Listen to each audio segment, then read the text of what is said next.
Много изварила на пазара. Защото първо след войната изказал се изкоса, Политическия достъп се пътува и сега стои да деня на мачове. Те са безпредприемни. Да. Те са безпредприемни. В този автобус се качиш, вътре мириш на стара кръчма.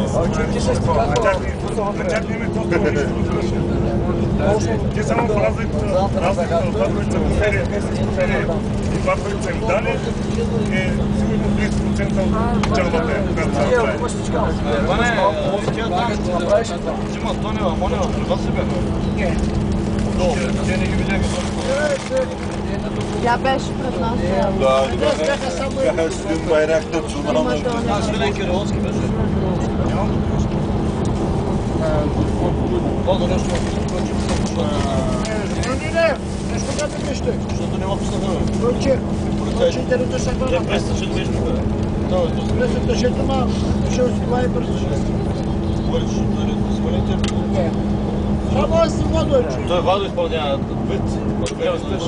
Значи дошъл с кое е тръгнал.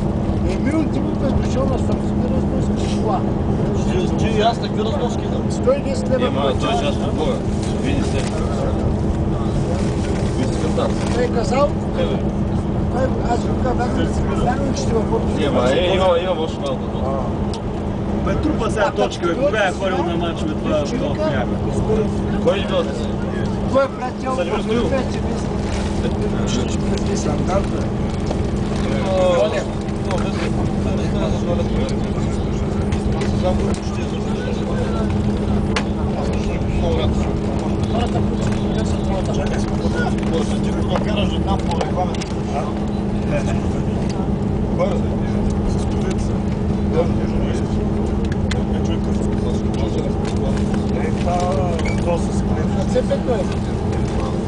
Аз тия три за първи път. Милан Сол, той е дошъл сам на... Аз тия за първи път дошъл да система. Имаше една свалялка на бюра. Няма пита къде е стадиона. Това сме на 10 метра. Давай една чужа.